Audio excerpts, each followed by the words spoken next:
Los 21 misterios más grandes de la Biblia. La Biblia es el libro de cabecera para cientos de millones de personas en todo el mundo, y muchos afirman que tiene todas las respuestas, a pesar de que también plantea un sinnúmero de preguntas. Vistas de cerca, la Biblia hebrea, el Antiguo Testamento y el Nuevo Testamento cristiano contienen un torbellino de misterios lo bastante complejos como para provocar pesadillas, incluyendo a Dan Brown, autor del polémico libro El Código Da Vinci. Mucha gente esperaría que cuando le anuncien el fin del mundo, le digan también la fecha. Sin embargo, la Biblia dice lo primero, pero no lo segundo, señalando que solo Dios lo sabe. Los textos bíblicos hablan también de criaturas monstruosas y de seres humanos gigantescos, cuyo origen y destino final no se conocen con precisión. Vamos a dedicar este video a los misterios más fascinantes de la Biblia, un libro que contiene muchos, en sus más de 750.000 palabras. Antes de meternos a fondo, no olvides suscribirte a nuestro canal y activar las notificaciones para mantenerte al día con nuestras actualizaciones. Número 1. El Behemoth. En Job 40:15, Dios le dice a este personaje del Antiguo Testamento: «He aquí ahora Behemoth, el cual hice como a ti, hierba come como buey. He aquí ahora que su fuerza está en sus lomos y su vigor en los músculos de su vientre. Su cola mueve como un cedro y los nervios de sus muslos están entretejidos. Sus huesos son fuertes como bronce y sus miembros como barras de hierro». El libro de Enoc también menciona al Behemoth y a otro célebre monstruo bíblico, el Leviatán. Este libro, considerado apócrifo por la mayoría de las iglesias cristianas, dice: «En ese día se separarán dos monstruos, una hembra llamada Leviatán, que morará en el abismo, sobre donde emanan las aguas, y un macho llamado Behemoth, que ocupará con sus pechos un desierto inmenso llamado Tandián». Por las descripciones, evidentemente se trata de una bestia intimidante o monstruosa, pero no se sabe qué animal es. Se ha sugerido que lo que Dios llevó ante Job fue un hipopótamo o un rinoceronte, pero hay detalles de la descripción bíblica que no encajan con esta hipótesis. Algunos estudiosos bíblicos proponen que el Behemoth era un dinosaurio, que supuestamente podía mover su cola, como a lo que se refiere el relato. Número 2. La rica ciudad de Ofir. El Antiguo Testamento refiere varias regiones o ciudades perdidas, y una de ellas es Ofir, mencionada en los libros del Génesis, Job, Reyes e Isaías. Ofir es el equivalente bíblico de El Dorado, una tierra repleta de riquezas, de la que según la tradición el rey Salomón recibía cada 3 años un cargamento de oro, plata, piedras preciosas, marfil, sándalo, pavos reales y monos. Sin embargo, no se sabe dónde quedaba Ofir, a pesar de que su posible localización ha sido estudiada por eruditos bíblicos y arqueólogos. Algunos estudiosos modernos sostienen que probablemente se encontraban en el sudeste de Arabia, en territorio del actual Yemen. Ofir habría sido asociado también con Saba, un reino muy rico mencionado en el Antiguo Testamento y en el Corán, famoso por su reina, cuya ubicación tampoco se conoce con certeza. Otras sugerencias apuntan a que se encontró en la costa africana del Mar Rojo, basándose en que su nombre pudo haber sido derivado de la etnia Afar, que vive actualmente en Etiopía, Eritrea y Djibouti. Otras ubicaciones propuestas son la India e incluso el Perú, en América. Número 3. El nombre de Dios. Las grandes religiones tienen nombres propios para referirse a sus personajes estelares. En el judaísmo están Moisés, Abraham y Jacob. En el cristianismo, Jesús de Nazaret, y en el islamismo, Mahoma. En todas las religiones, Dios es la deidad suprema, pero no tiene un nombre consensuado. Los judíos lo llamaron tetragramatón, que fue transliterado como Evin o Iben en español. Luego se consideró por convencionalismo que las vocales que faltaban eran la A y la E, para obtener los nombres Yahvé o Yahweh. Sin embargo, la religión mayoritaria en el mundo de habla hispana, el cristianismo, se refiere poco a Dios como Yahvé. Y, a falta de un nombre para el Ser Supremo, prefiere llamarlo el Señor. Jehová es considerada una traducción de Yahvé, y los testigos de Jehová, una variante del cristianismo, lo utilizan para referirse al Creador o Dios. Entre los 3 grandes credos, solo el Islam tiene un nombre generalizado para Dios: Alá, simplificado como Alá en español. Alá es una derivación de la palabra hebrea Eloa, también equivalente a Dios. Número 4. El año de nacimiento de Jesús. La mayoría de los pasajes bíblicos narrados por los evangelios no están asociados a una fecha precisa, pero con el nacimiento de Jesús ocurrió una excepción. El evangelista Lucas señala explícitamente que Jesús nació cuando se estaba realizando el primer gran censo en tiempos de Herodes. Sin embargo, en este indicio bíblico, que parecía el mejor para establecer el año de nacimiento de Cristo, hay una contradicción. Herodes I el Grande murió en Jericó, y la mayoría de los estudiosos señalan que el deceso tuvo lugar en algún momento entre los años 4 y 3 a.C. El primer gran censo de ese periodo, del que existen evidencias, fue ordenado por el cónsul romano Publio Sulpicio Quirinio, más conocido como Cirenio. El historiador judeo-romano del siglo I, Flavio Josefo, señala que el censo se realizó 37 años después de que Octavio derrotó a Antonio en la batalla naval de Accio, el 2 de septiembre. Según esta referencia histórica, el censo se realizó en el año 6 después de Cristo, por lo que ya habían transcurrido 9 años desde la muerte de Herodes, lo que haría incompatibles las pistas de Lucas. Los historiadores están de acuerdo en que Jesús fue un personaje histórico, y quizás lo más acertado para referirse a su nacimiento es decir que ocurrió cerca del comienzo del primer siglo de la era común. Número 5. La ubicación del arca de Noé. Según el Génesis, Dios salvó a la humanidad de la extinción total provocada por el diluvio universal a través de Noé y sus hijos, quienes escaparon en el arca en medio del diluvio. Dios se acordó de Noé y sus acompañantes, y en Génesis 8, 3-4 dice: «Y las aguas decrecían gradualmente sobre la tierra, y se retiraron las aguas al cabo de 150 días. Y reposó el arca en el mes séptimo, a los 17 días del mes, sobre los montes de Ararat». El monte Ararat, el más alto de Turquía con 5.137 metros sobre el nivel del mar, es el lugar señalado por la tradición judía, cristiana e islámica como el de la llegada del arca de Noé. Sin embargo, hay consenso académico en que los montes de Ararat, referidos en el Génesis, no se corresponden con el volcán inactivo turco del mismo nombre, situado cerca de la frontera con Armenia e Irán. La asociación del punto de llegada del arca con el monte Ararat se produjo un milenio después de la supuesta fecha del diluvio. Número 6. Los libros perdidos de la Biblia. A pesar de que la Biblia tiene más de 750.000 palabras, siendo uno de los libros más largos de la historia, estaba destinada a ser aún más extensa. A la Biblia actual le faltan al menos 17 libros, cuya existencia se conoce porque son referidos en otros textos bíblicos. Por ejemplo, Primera Crónicas 29:29 dice: «Y los hechos del rey David, primeros y postreros, están escritos en el libro de las crónicas de Samuel vidente, en las crónicas del profeta Natán y en las crónicas de Gad vidente. Se extraviaron o alguien los desechó sin dejar rastros de ellos. Lo mismo ocurrió con él. Así de allí partieron y acamparon al otro lado del Arnón. Sin embargo, ni las crónicas de Natán ni las de Gad aparecen en la Biblia, y nadie sabe qué ocurrió con estos libros. En algún momento se extraviaron, o alguien los desechó sin dejar rastros de ellos. Lo mismo ocurrió con el libro de las guerras del Señor, referido en Números 21, 14-15. Así de allí partieron y acamparon al otro lado del Arnón, que está en el desierto, y limita con el territorio amorreo, porque Arnón es el límite de Moab, entre los moabitas y los amorreos.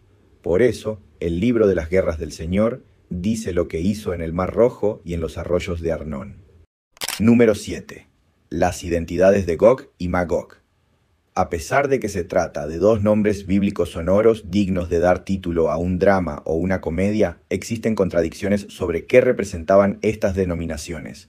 En Ezequiel, Gog es un príncipe y Magog una tierra. Ezequiel 38:2-3 dice: «Vino a mí palabra de Jehová, diciendo: Hijo de hombre, pon tu rostro contra Gog, en tierra de Magog, príncipe soberano de Mesec y Tubal, y profetiza contra él, y di: Así ha dicho Jehová el Señor, he aquí, yo estoy contra ti, oh Gog, príncipe soberano de Mesec y Tubal». En el Apocalipsis, Gog y Magog son dos naciones que se alinean con Satanás para la próxima batalla final. Gog ha sido asociado con Giges, rey lidio, entre aproximadamente los años 680 y 640 a.C., considerado el fundador de Lidia. Gog y Magog también han sido relacionados con los hunos, los magiares y los musulmanes. Número 8. Los años perdidos de Jesús. Pocas vidas de personajes históricos han sido tan minuciosamente estudiadas como la de Jesús de Nazaret, objeto de análisis, exégesis y reinterpretaciones por infinidad de eruditos. Sin embargo, aceptando que vivió 33 años, que es su edad más referida, no se sabe nada sobre más de la mitad del tiempo de vida de Jesús, ya que ningún escrito bíblico o antiguo refiere qué hizo entre los 12 y los 30 años. Este periodo es común llamado los años perdidos, o la vida oculta de Jesús. Los evangelios narran el nacimiento de Jesús y hacen algunas reseñas sobre su infancia, y luego saltan a la época en la que, ya como un hombre adulto, realiza su prédica y vive su pasión, dejando en blanco su adolescencia y juventud. El vacío de información es tan evidente y significativo que ha motivado la escritura de cientos de libros en los que sus autores especulan con sus teorías favoritas. Muchos cristianos suponen que simplemente vivieron en Nazaret durante ese tiempo, pero hay autores que postulan que visitaron Inglaterra, incluso que se tomaron una especie de años sabáticos en los que desapareció en la India. Número 9. El lugar de la crucifixión de Jesús. El episodio capital del Nuevo Testamento es la crucifixión de Jesús, cuya muerte por este método de ejecución está avalada por la historia. De hecho, se señala como el episodio más importante en la historia de la humanidad y constituye una parteaguas en la cronología mundial, dividiéndola en antes de Cristo y después de Cristo. Pero, siendo la crucifixión de Jesús tan importante, incluso para los irreligiosos y los fieles de otras religiones, no se sabe exactamente dónde ocurrió un acontecimiento tan trascendental. La Biblia explícitamente señala que tuvo lugar en el Gólgota, una colina en las afueras de Jerusalén, precisión en la que coincidieron los 4 evangelistas. El nombre Gólgota probablemente deriva de una palabra hebrea que significa calavera, posiblemente haciendo alusión a la cantidad de cráneos de personas crucificadas que se acumulaban en la colina. Sin embargo, todos los lugares señalados, como el de la crucifixión de Jesús, son conjeturales, incluyendo el sitio donde se encuentra la iglesia del Santo Sepulcro, en la ciudad vieja de Jerusalén. Número 10. El nombre de la bruja de Endor. La bruja de Endor es el medio y adivina más importante de la antigüedad bíblica. Tras advertir al rey Saúl que perdería la vida en una batalla que estaba a punto de librar contra los filisteos, el rey israelita la consultó por sus grandes poderes, a pesar de que había prohibido la práctica de la brujería y la adivinación en su reino, delitos que eran castigados con la muerte. A solicitud del rey, la bruja de Endor convocó al espíritu de Samuel, y el profeta y último juez de los israelitas le hizo saber a Saúl que había perdido el favor de Dios, y que no solo moriría en la batalla, sino que también caería el reino, profecías que se cumplieron. Lo más sorprendente es que, aunque un personaje que participó en un episodio bíblico tan importante, no se sabe su nombre y se ignora cómo se llamaba la bruja de Endor. El libro de Antigüedades Bíblicas señala que quizás era Sedecla, hija de un sacerdote de Madián. Número 11. La ubicación del jardín del Edén. Génesis 2:8 señala, y Jehová Dios plantó un huerto en el Edén, al oriente, y puso allí al hombre que había formado. La Biblia solo dice que el Edén estaba en oriente y que era regado por un río de 4 brazos. Génesis 2, 10 a 14 da algunos detalles. Y salía de Edén un río para regar el huerto, y de allí se repartía en 4 brazos. El nombre del primero era Pisón. Este es el que rodea toda la tierra de Javilá, donde hay oro, y el oro de aquella tierra es buena. Hay allí también bedelio y ónice. El nombre del segundo río es Gijón. Este es el que rodea toda la tierra de Cus. El nombre del tercer río es Hidekel. Este es el que va al oriente de Asiria, y el cuarto río es el Éufrates. Estas son las principales pistas para ubicar dónde estaba el hermoso lugar del que Dios expulsó a Adán y Eva para comer el fruto del árbol prohibido. Hidekel es un nombre antiguo del Tigris, que junto con el Éufrates son los 2 ríos más importantes de Mesopotamia. Por ello, una de las localizaciones probables para el Edén o paraíso terrenal es esta región histórica del cercano Oriente. De los otros ríos mencionados en el Génesis, el Pisón y el Gihón, no se sabe con certeza cuáles son, suponiendo que existieran. Número 12. El Leviatán. Otro animal monstruoso mencionado en la Biblia es el Leviatán, que Job 41, 18, 21 describe así: con sus estornudos enciende lumbre y sus ojos son como los párpados del alba. De su boca salen hachones de fuego. Centellas de fuego proceden de sus narices. Sale humo como de una olla o caldero que hierve. Su aliento enciende los carbones y de su boca sale llama. El Leviatán es uno de los demonios principales en los cultos satánicos junto a Lucifer y Belial, y en Job se describe como semejante al dragón, un ser mitológico.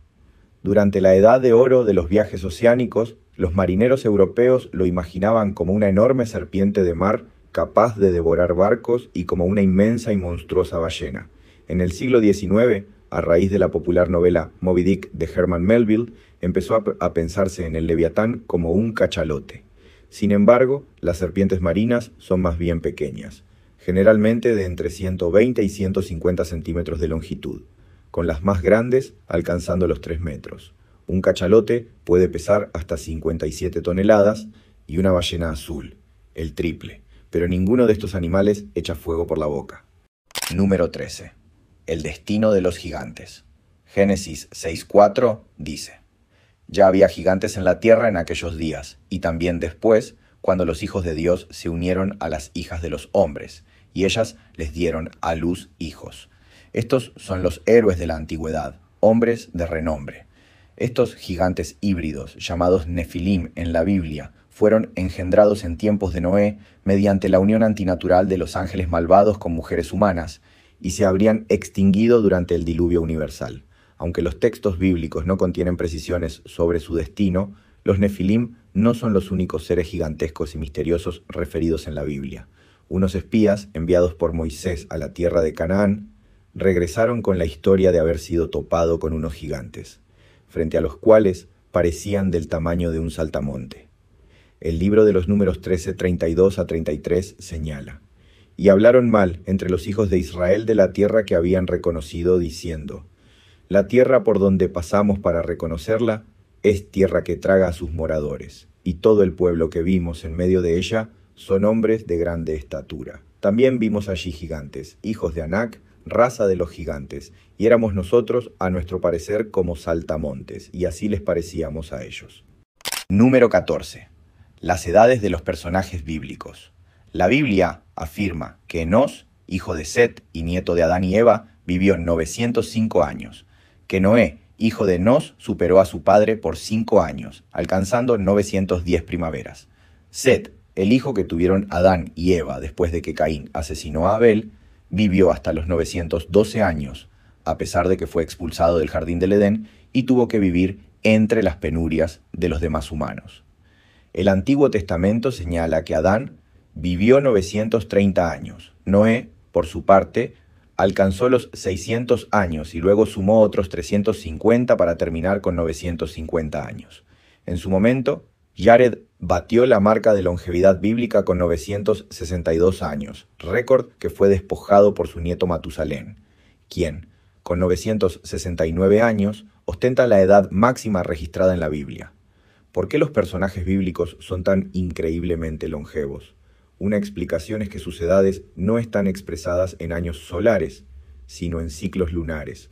Con este criterio, los 969 ciclos lunares de Matusalén representarían 74 años solares, una edad más creíble. Otra hipótesis es que las edades son relativas y se asignan para hacer compatibles una serie de relaciones de origen diversas que después terminarán conforme la Biblia.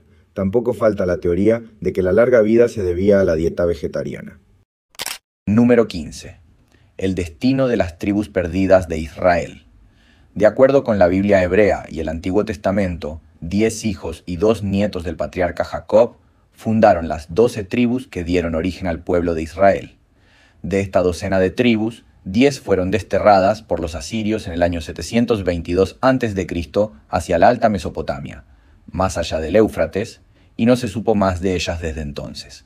El misterio de las tribus perdidas de Israel ha fascinado a los investigadores y al público en general. En el transcurso del tiempo han aparecido comunidades e individuos que dicen ser sus descendientes, algunos para tratar de conseguir el pasaporte israelí. Entre los lugares que se han postulado como el destino de las tribus perdidas están Irán, Etiopía, Nigeria, India, Afganistán, China, Japón e incluso América. Muchos creen que la reaparición y el reencuentro de las tribus perdidas se producirá antes del fin del mundo. Número 16. La fecha del fin del mundo. La Biblia señala que llegará un momento en el que terminará el gobierno del mundo tal como lo conocemos y comenzará el gobierno terrenal de Cristo. Ese momento, referido como el fin del mundo, no tiene fecha definida. Según el Evangelio de Mateo, el mismo Jesús se encargó de aclarar que la fecha solo la conoce Dios al decir: pero del día y la hora nadie la sabe, ni aun los ángeles de los cielos, sino solo mi Padre. A pesar de la advertencia atribuida a Jesús, durante los últimos 1000 años ha habido decenas de profecías pretendidamente surgidas de interpretaciones de la Biblia que pronostican la fecha del fin del mundo. Cuando el mundo se acercaba a la transición del primero al segundo milenio después de Cristo, los ejércitos de los reinos cristianos atacaron a los paganos para tratar de convertirlos al cristianismo antes de la fecha final, que se creía inminente. Número 16. El día que nació Jesús. Si bien sobre el año de nacimiento de Jesús hay controversia, a pesar de las pistas contenidas en el Evangelio de Lucas, sobre el día exacto no existe ninguna referencia bíblica. Examinando las referencias del Nuevo Testamento, se llegó a la conclusión de que el año más plausible para el nacimiento de Jesús fue uno cercano al comienzo de la Era Común. Sin embargo, sobre la fecha precisa no existe indicio alguno, y puede ser cualquiera de los 365 días del año. La fecha del 25 de diciembre, adoptada por el cristianismo primitivo para el nacimiento de Jesús, se popularizó a partir del siglo III para encajarla en las festividades del solsticio de invierno. Número 18. ¿Jesús estaba casado? La Biblia en ningún momento señala que Jesús tenía pareja, ni mucho menos descendencia. Pero, aparte a su madre, con la que tuvo una relación más cercana, fue María Magdalena. En primer lugar, según los evangelios, le salvó la vida cuando iba a ser lapidada por cometer el delito de adulterio, pronunciando una de sus frases más célebres: aquel que se sienta libre de pecado, arroje la primera piedra. Después de este episodio del Nuevo Testamento, María Magdalena pasó a formar parte del séquito de Jesús, y los evangelios señalan que acompañó a María durante la crucifixión de su hijo y que estuvo presente en la sepultura de Cristo. También fue la primera en ver que la tumba de Jesús estaba vacía, y le avisó a Pedro y a los demás apóstoles. Juan Pablo II la llamó la apóstol de los apóstoles, la versión rechazada por el cristianismo de que Jesús y María Magdalena fueron pareja y tuvieron descendencia, siendo su estirpe el verdadero Santo Grial. Se hizo especialmente conocida después de la publicación de la novela superventas El Código Da Vinci, de Dan Brown. Número 19. El destino del Arca de la Alianza. El Arca de la Alianza, descrita en el Éxodo con las dimensiones y especificaciones precisas que Dios le dio a Moisés para su construcción, era un cofre de madera enchapado en oro en el que los israelitas guardaban las tablas de la ley con los 10 mandamientos y otros objetos sagrados. Según los relatos bíblicos, fue tomada como botín por los filisteos, pero estos la devolvieron a los judíos en un carro tirado por una vaca y acompañado de ofrendas de oro, después de que se convencieron de que su posesión estaba ocasionando una serie de calamidades. Saúl, aparentemente, la llevó consigo durante su campaña contra los filisteos. David la trasladó a Sión y, finalmente, Salomón la colocó en el Santo Santorum del primer templo de Jerusalén. Cuando el rey caldeo de Babilonia, Nabucodonosor II, destruyó el primer templo en el año 587, antes de Cristo, el Arca de la Alianza desapareció y está perdida desde entonces. Número 20. ¿Quién era el faraón del tiempo del Éxodo? Según el libro de Éxodo, Moisés le pidió al faraón que permitiera al pueblo judío abandonar Egipto, pero éste se negó, y Dios arrojó toda su ira sobre los egipcios bajo la forma de plagas y calamidades hasta que el monarca accedió. Pero, una vez comenzado el Éxodo, el ejército del faraón persiguió a los judíos y Moisés tuvo que separar las aguas para escapar. Sin embargo, la Biblia no registró el nombre del faraón en cuestión, y los textos egipcios no registraron el evento del éxodo judío. Algunos eruditos postulan que el faraón era Ramsés II, mientras que otros proponen a Tutankamón, el popular rey Tut. Número 21. ¿Qué fue del Santo Grial? Según la tradición cristiana, el Santo Grial es la copa, cáliz o recipiente en el que Jesús bebió vino durante la última cena. La versión de que Jesús resucitó y se le apareció a José de Arimatea, ordenándole que llevara el Grial a Gran Bretaña, fue escrita en el siglo XII por el francés Robert de Boron. Posteriormente, se añadió la versión de que el cáliz fue utilizado por José de Arimatea para recoger la sangre que provenía de la herida de Jesús, causada por el lanzazo en el costado. Otra historia señala que la copa fue tomada de Tierra Santa a Europa por los caballeros templarios. Un reportaje de la BBC señaló que hay más de 200 lugares en Europa que se atribuyen la posesión del único y auténtico Santo Grial. ¿Cuál de estos misterios bíblicos te ha parecido más fascinante? ¿Podrías añadir alguno más? Esperamos que este video te haya sido útil. Si tienes algo que agregar, compártelo con nosotros en la sección de comentarios. Dale, me gusta este video y envíales el enlace a tus familiares y mejores amigos para que también sepan más sobre los 21 misterios más grandes de la Biblia.